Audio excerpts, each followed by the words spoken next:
साथियों का सबसे पहले बहुत बहुत धन्यवाद। आज का दिन एक बड़ा महत्वपूर्ण दिन होता है हर साल, जब हमारे देश में बजट की घोषणा करी जाती है। लेकिन हर बार की तरह अब की बार भी किसानों को निराशा हाथ लगी। जो किसानों की उम्मीदें थी, हमारी केंद्र सरकार किसी भी उम्मीद पर खरा उतरने में विफल रही।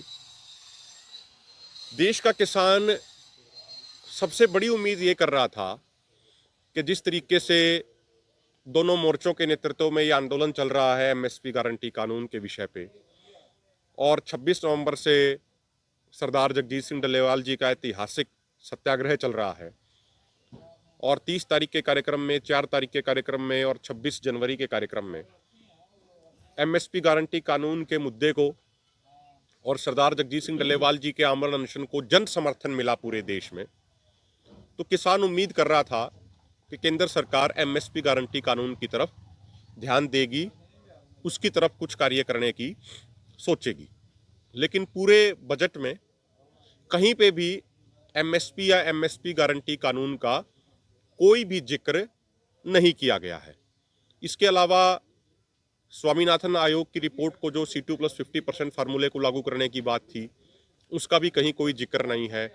किसानों की जो कर्ज माफी की बात है, जो सरकारों की गलत नीतियों के कारण किसान कर्जदार हुआ, उसकी तरफ भी कोई भी बातचीत नहीं कही गई, कोई भी उसकी तरफ भी संकेत नहीं दिया गया है, कोई उसकी तरफ कदम उठाने का प्रयास नहीं किया गया है। बाकी जो टैक्स में कटौती कितनी हो जाएगी, कितना स्लैब कहाँ पे चला जाएगा, इस पे ही ज़्यादा फोकस किया गया। लेकिन जो किसान समाज जो 60% आबादी का बनाता है, उसके बारे में, उसके हक में कहीं कोई चर्चा नहीं की गई। हमारे देश की वित्त मंत्री माननीय निर्मला सीतारमण जी, जिन्होंने 8वीं बार बजट पेश किया, उन्होंने अपने स्पीच में जो सेगमेंट एग्रीकल्चर के ऊपर बोला, ये तो उन्होंने किया कि अपने स्पीच की शुरुआत में ही वो एग्रीकल्चर को लेके आई, जो बता रहे थे कि ये इंजन ग्रोथ के होंगे, तो उन्होंने एक एग्रीकल्चर सेक्टर को भी एक इंजन माना। उसमें वो जिक्र कर रही थी डाइवर्सिफिकेशन का, और उन्होंने कहा कि भाई हम पल्सिस के लिए एनसीसीएफ है, नेफिड है, जो संस्थाएं हैं वो खरीदेंगी। उसके अलावा उन्होंने कॉटन पे भी कहा कि हम प्रोडक्टिविटी के लिए 5 साल का पूरा मिशन चलाएंगे। ऑयल सीड्स की बात भी उन्होंने करी। लेकिन हमें लगता है कि सरकार डाइवर्सिफिकेशन ग्राउंड पे चाहती ही नहीं है। सरकार सिर्फ कागजों में ही डाइवर्सिफिकेशन पे और बैनर्स में और पोस्टर्स पे ही पूरा जोर लगा रही है सरकार। ऐसा हम इसलिए कह रहे हैं क्योंकि डाइवर्सिफिकेशन के लिए जो सबसे जो जरूरी स्टेप है वो है एमएसपी गारंटी। कोई भी किसान है जो खेती करता है, या कोई भी एक साधारण व्यक्ति अगर कोई बिजनेस करता है, तो वो वही काम करेगा जिसमें उसको प्रॉफिट मिलेगा। अब गेहूं की और धान की बात करें तो उसमें प्रोक्यूरमेंट हो जाती है। उसकी प्रोक्यूरमेंट में भी अब की बार धान की प्रोक्यूरमेंट में भी बड़ी समस्या आई। 150 रुपया 200 रुपये तक का कट भी लगा। सारी समस्याएं आई पंजाब हरियाणा में भी। उसके बावजूद इनकी एक प्रोक्यूरमेंट हो जाती है। जब अन्य किसी फसल की एमएसपी की गारंटी ही इंश्योर नहीं होगी, जब तक किसान को ये नहीं लगेगा कि भाई गवर्नमेंट डिक्लेयर्ड एमएसपी है, उस पर मेरी बिक ही जाएगी, तो वो किसान दूसरी फसल की तरफ जाएगा ही क्यों। मूंग का एमएसपी था 8,682 रुपया क्विंटल, लेकिन मूंग बिक रही है 6,000 6,500 रुपया क्विंटल। तो किसान को 2 से 2,500 रुपया प्रति क्विंटल का नुकसान हो रहा है। तो जब किसान को यह लगता है कि भाई चलो, वो अगर मान लीजिए सरसों उगा लेता है, पिछले साल की हम बात कर ले, उसने सरसों उगाई तो 5,450 रुपया प्रति क्विंटल एमएसपी था। सरसों बिकी 4,000 से 4,500 रुपया क्विंटल। जब उसको यह स्पष्ट तौर पर नजर आ रहा है कि 1 से 1,500 रुपया प्रति क्विंटल का मुझे नुकसान हो रहा है, तो वो सरसों की खेती क्यों करेगा। कोई भी व्यक्ति, आप किसान को छोड़ दीजिए, कोई भी व्यक्ति ऐसा काम धंधा क्यों करेगा जिसमें उसकी एश्योर्ड इनकम नहीं है और उसको लगातार घाटा होता जा रहा है।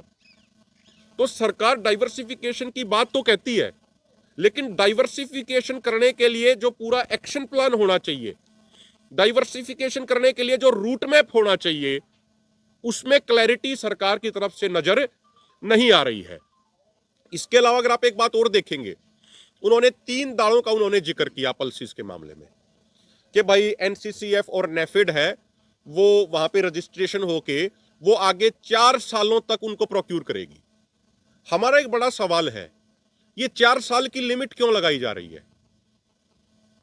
माननीय वित्त मंत्री जी कह रही थी कि भाई पिछले 10 सालों से पल्सिस पे एक पूरे प्रोजेक्ट के तौर पे काम किया जा रहा है और उसका एक पूरा कैंपेन भी चलाया जा रहा है, एक अभियान भी चलाया जा रहा है और हम लगातार आत्मनिर्भर होते जा रहे हैं, लगातार सेल्फ सफिशिएंट होते जा रहे हैं, ऐसा निर्मला सीतारमण जी ने कहा। तो वो कह रहे हैं इस पे आगे हम और भी ज्यादा काम करेंगे। तो क्या वो सेल्फ सफिशिएंसी, क्या वो आत्मनिर्भरता सिर्फ 4 साल के लिए ही चाहिए या वो लॉन्ग टर्म में करनी है उनको? तो ये 4 साल की लिमिट क्यों लगाई गई, ये हमारी समझ से परे है। जब इस तरीके की लिमिट लगाई दी जाती हैं तो उससे उस दिशा में अगर कोई किसान आगे बढ़ना भी चाहता होगा तो वो पहले ही वो रुक जाता है। तो पहली बात तो ये इस तरीके की 4 साल, 5 साल, 6 साल की कोई लिमिट नहीं लगाई जानी चाहिए। दूसरी बात, अगर आप देखेंगे जो उन्होंने जिन शब्दों का जिस तरीके से उन्होंने इस्तेमाल किया कि भाई एग्रीमेंट होगा, क्या वो कॉन्ट्रैक्ट फार्मिंग की तरफ इशारा कर रही थी? क्या वो agreement central government state government के बीच होगा? क्या वो एग्रीमेंट एनसीसीएफ, नेफेड और किसानों के बीच होगा?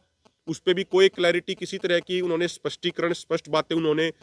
तो इसीलिए बात तो वो कह रहे हैं कि हम आत्मनिर्भरता चाहते हैं खाद्यान्न के मामले में, वो कहते रहे हैं कि हम सेल्फ सफिशिएंट बनाना चाहते हैं खेती के मामले में, लेकिन कोई नजर नहीं आ रहा है। किसान को कहीं से ये नहीं लग रहा कि सरकार सच में डाइवर्सिफिकेशन चाहती है या सरकार सच में आत्मनिर्भर बनाना चाहती है। तो इसीलिए आज के बजट से एक निराशा हाथ लगी। किसानों की कोई भी उम्मीद किसी तरीके की पूरी नहीं हुई। उन्होंने कहा कि भाई हम किसान के क्रेडिट कार्ड की लिमिट है वो बढ़ा देंगे, 3 लाख से 5 लाख कर देंगे। हमारा उनको निवेदन ये है, अभी काका सिंह कोटड़ा जी इस बात पे विस्तार से बात रखेंगे, आप किसान को कर्ज देने की बजाय आप ऐसे कदम क्यों नहीं उठा रहे कि किसान कर्ज मुक्त हो जाए, किसान आत्मनिर्भर बन जाए, किसान सेल्फ डिपेंडेंट हो जाए, उसको कर्ज की जरूरत ही ना पड़े।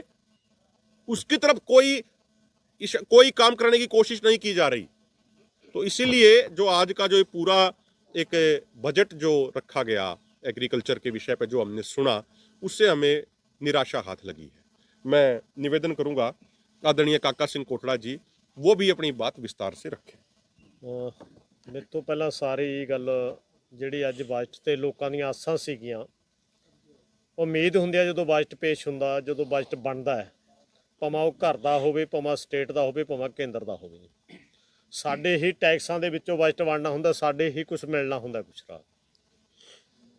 ਪਰ ਉਹ ਤੇ ਜਿਹੜੇ ਤੇ ਐਮਐਸਪੀ ਗਰੰਟੀ ਕਾਨੂੰਨ ਸਵਾਮੀਨਾਥਨ ਦੀ ਰਿਪੋਰਟ ਸਿਰਫ ਜੇ ਕਰਜ਼ੇ ਵਾਲੀ ਗੱਲ ਦੇਖਣੀ ਹੋਵੇ ਕਿ ਕਰਜ਼ੇ ਤੋਂ ਮੁਕਤ ਸਾਡੀ ਮੰਗ ਹੈ 12 ਮੰਗਾਂ ਦੇ ਵਿੱਚ, ਕਿਸਾਨ ਮਜ਼ਦੂਰ ਨੂੰ ਕਰਜ਼ੇ ਤੋਂ ਮੁਕਤ ਕੀਤਾ ਜਾ ਸਕਦਾ। ਇਹ ਰਿਪੋਰਟ ਹੈ ਪਾਰਲੀਮੈਂਟ ਦੇ ਵਿੱਚ ਕਿ ਕਿਸਾਨਾਂ ਨੂੰ ਜਿਣਸਾਂ ਦੇ ਭਾਅ ਘੱਟ ਦੇਣ ਕਰਕੇ ਉਹਨਾਂ ਦਾ ਕਰਜ਼ਾ ਮਾਫ ਕੀਤਾ ਜਾ ਸਕਦਾ, ਛੱਡਿਆ ਜਾ ਸਕਦਾ।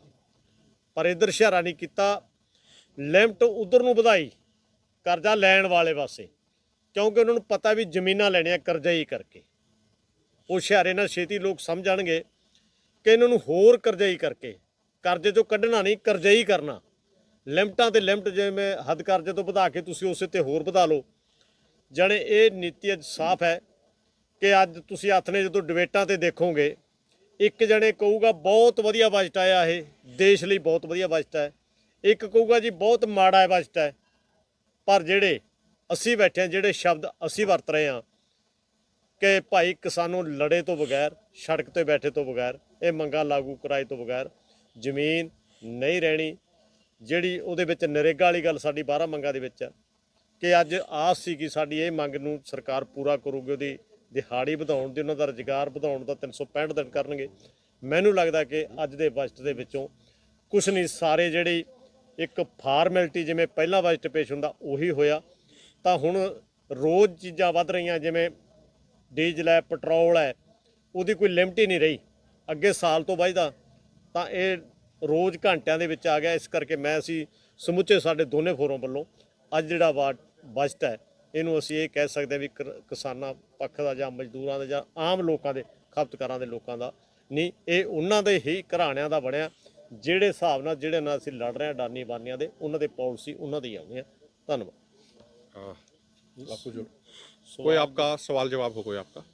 कैसे देखते हैं कि पंजाब के लिए जहाँ हरियाणा के लिए कोई बड़ी इंडस्ट्री नहीं आ रही, उसका ऐलान भी नहीं हुआ, जैसे कि रोजगार मंत्री पंजाब सरकार ने भी कहा कि पंजाब के लिए तो बड़ा असम में लगी है यूरिया की फैक्ट्री का ऐलान किया है। ठीक है, देखिए ये बात आपकी ठीक है। 3 प्लांट उन्होंने यूरिया के लगाने की घोषणा करी है, जिसमें से एक उन्होंने असम में कहा है। तो ठीक है, अच्छी बात है कि वो यूरिया प्रोडक्शन अगर हमारे देश में होगी और बाहर से अगर हमें इंपोर्ट करने की ज़रूरत नहीं पड़ेगी तो ठीक है वो बात। वो लेकिन आप उसको देखिए कि उन्होंने कहा कि हम प्लांट की शुरुआत 4 लाख टन आपको क्यों बाहर से पल्सेस मंगवानी पड़ रही हैं? मोजाम्बिक से दालें आ रही हैं।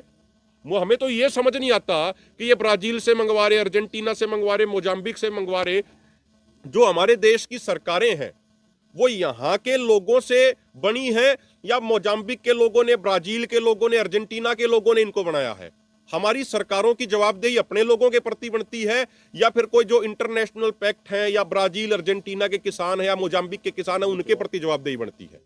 ਜੋ ਜਵਾਬ ਛੋੜਾ जी ਚਲੋ, ਤਾਂ ਸਾਡਾ ਮੈਨੂੰ ਲੱਗਦਾ ਮੇਨ ਹੈ ਵੀ ਖੇਤੀ ਨਾਲ ਸੰਬੰਧਿਤ ਜਿੰਨੀਆਂ ਵੀ ਸੰਨਤਾਂ ਹੈ ਲੱਗਣੀਆਂ ਚਾਹੀਦੀਆਂ, ਅਸੀਂ ਮਿਹਨਤ ਕਰਨਾ। ਪਰ ਜਿਹੜੇ ਲੱਗੀਆਂ ਉਹ ਵੀ ਜ਼ਿਕਰ ਕਰਿਆ ਕਿ ਦਾਲਾਂ ਚੀਜ਼ਾਂ ਸਾਰੀਆਂ ਬਾਹਰ ਤੋਂ ਮੰਗਾਈਆਂ ਜਾਂਦੀਆਂ ਨੇ, ਜਾਂ ਪੰਜਾਬ, ਹਰਿਆਣਾ, ਰਾਜਸਥਾਨ ਇਹ ਚੀਜ਼ਾਂ ਇੱਥੇ ਜਲਦੀ ਹੋ ਸਕਦੀਆਂ ਨੇ। ਇੱਥੇ ਹੀ ਤੁਹਾਡਾ ਕਹਿਣ ਦਾ ਭਾਵ ਸੀ ਕਿ ਇੱਥੇ ਜਿਹੜੀ MSP ਦਿੱਤੀ ਜਾਵੇ ਤਾਂ ਕਿਸਾਨ ਉਹ ਲਾਉਣਗੇ। ਮੈਂ ਕਹਿੰਦਾ ਪੂਰੇ ਦੇਸ਼ ਦੇ ਵਿੱਚ ਕੋਈ ਵੀ ਸਟੇਟ ਇਹੋ ਜਿਹੀ ਨਹੀਂ ਹੋਣੀ ਜਿੱਥੇ ਕੋਈ ਵੀ ਜਿੰਸ ਪੈਦਾ ਨਾ ਹੁੰਦੀ ਹੋ। ਕੀਤੀ ਜਾ ਸਕਦੀ ਆ ਜੇ ਉਹਦਾ ਮੰਡੀਕਰਨ, ਉਹਦਾ ਸਿਸਟਮ ਹੋਵੇ। ਸਰਕਾਰ MSP ਗਰੰਟੀ ਕਾਨੂੰਨ ਦੇਵੇ, ਅਗਲੇ ਨੂੰ ਪਤਾ ਵੀ ਸਾਡੀ ਆਹ ਫਸਲ ਦਾ ਇੰਨਾ ਮੁੱਲ ਤੈਅ ਹੈ, ਮਿਲੂਗਾ। ਮੈਨੂੰ ਲੱਗਦਾ ਸਾਰੇ ਪੂਰੇ ਭਾਰਤ ਦੇ ਵਿੱਚ ਬਾਹਰੋਂ ਮੰਗਵਾਉਣ ਦੀ ਕੋਈ ਜਿੰਸ ਰਹਿਣੀ ਨਹੀਂ, ਜੋ ਪੂਰੇ ਕਿਸਾਨ ਹੀ ਪੈਦਾ ਕਰਦਾ। ਅਗਰ ਰੇਟਿੰਗ ਦੀ ਗੱਲ ਕਰੇ ਕਿੰਨੇ ਨੰਬਰ ਦਿੰਦੇ ਹੋ ਪੂਰੇ ਬਜਟ ਕਿਸਾਨ? आप 10 में से ਮੈਂ ਕਹਿੰਦਾ ਸਾਡੇ ਲਈ ਤਾਂ ਜ਼ੀਰੋ ਹੀ ਹੈ, ਇਸ ਵਿੱਚ ਕੋਈ ਹੈ ਹੀ ਨਹੀਂ। ਕੁਝ ਨੰਬਰ ਤਾਂ ਦਿੱਤੇ ਜਾ ਸਕਦੇ ਜੇ ਕੋਈ ਮੁੱਦਾ ਜਾਂ ਕੋਈ ਹੋਵੇ। ਤੁਹਾਡੀ ਜਿਹੜੀ 14 ਤਰੀਕ ਵਾਲੀ ਮੀਟਿੰਗ ਹੈ, ਮੀਟਿੰਗ ਦਿੱਤੀ ਹੋਈ ਸੀ ਤੁਹਾਨੂੰ, ਮੀਟਿੰਗ ਦੇ ਵਿੱਚ ਵੀ ਇਸ ਨੂੰ ਬਜਟ ਨੂੰ ਲੈ ਕੇ ਬਹੁਤ ਉਮੀਦ ਹੈ, ਕਿਉਂਕਿ ਮੀਟਿੰਗ ਦੇ ਵਿੱਚ ਕੁਝ ਨਾ ਕੁਝ ਜਦੋਂ ਹੋਣਾ, ਮੀਟਿੰਗ ਅੱਗੇ ਹੋਣੀ ਹੈ ਤਾਂ ਬਜਟ ਪਹਿਲਾਂ ਆਇਆ ਤਾਂ ਕਈ ਇਨਪੁਟ ਮਿਲ ਜਾਂਦੇ ਨੇ ਕਿ ਕਿਸ ਤਰ੍ਹਾਂ ਦੀ ਰਹਿਣ ਵਾਲੀ ਹੈ। ਮੈਨੂੰ ਇਹ ਲੱਗਦਾ ਵੀ ਜਿਹੜੇ ਸਾਡੇ ਦਿੱਤੇ ਹੋਏ ਪ੍ਰੋਗਰਾਮ 11, 12, 13 ਵਾਲਾ ਸਾਨੂੰ ਹੋਰ ਮਜ਼ਬੂਤੀ ਕਰਨ ਦੀ ਲੋੜ ਹੈ। ਕਿਉਂ ਬਜਟ ਦੀ ਝਲਕ ਮਿਲ ਗਈ ਤੇ 14 ਫਰਵਰੀ ਦੀ ਜਿਹੜੀ ਮੀਟਿੰਗ ਦੇ ਵਿੱਚੋਂ ਜਿਹੜੀਆਂ ਉਮੀਦਾਂ ਨੇ ਲੋਕਾਂ ਦੀਆਂ ਕਿ ਇਹ 12 ਮੰਗਾਂ ਦੇ ਸੰਬੰਧ ਵਿੱਚ ਸਰਕਾਰ ਕੁਛ ਹਾਂ ਪੱਖੀ ਲਾਗੂ ਕਰੂਗੀ, ਮੈਨੂੰ ਨਹੀਂ ਲੱਗਦਾ ਐਡੀ ਛੇਤੀ ਹਜੇ ਇਸ ਤੇ ਕੋਈ ਫੈਸਲਾ ਸਰਕਾਰ ਲੈ ਪਾਊਗੀ। ਤਾਂ ਸਾਨੂੰ ਹੋਰ ਮਜ਼ਬੂਤ ਹੋ ਕੇ ਅਸੀਂ ਤਾਂ ਮੈਂ ਪੂਰੇ ਭਾਰਤ ਦੇ ਕਿਸਾਨਾਂ ਨੂੰ ਜਿਹੜੇ ਸਾਡੇ 11, 12, 13 ਵਾਲੇ ਪ੍ਰੋਗਰਾਮ ਨੇ ਪੂਰੇ ਸਖਤ ਹੋ ਕੇ ਜਿਹੜੀ ਗੱਲ ਤੇ ਡੱਲੇਵਾਲ ਸਾਹਿਬ ਬੈਠੇ ਨੇ ਮਰ ਵਰਤੇ, ਮੈਨੂੰ ਲੱਗਦਾ ਪੂਰੇ ਤਕੜੇ ਹੋ ਕੇ ਸਾਨੂੰ ਇਹ ਕਿਰਾਂ ਡੱਲੇਵਾਲ ਸਾਹਿਬ ਕੁਝ ਸਮੇਂ ਬਾਅਦ ਜਦੋਂ ਠੀਕ ਹੋਣਗੇ ਇਸ ਬਜਟ ਦੇ ਉੱਪਰ ਕੰਮ ਦੇਣਗੇ। ਨਹੀਂ, ਅੱਜ ਉਹਨਾਂ ਦੀ ਜਿਹੜੀ ਪੋਜੀਸ਼ਨ ਹੈ ਉਹਨਾਂ ਦੀ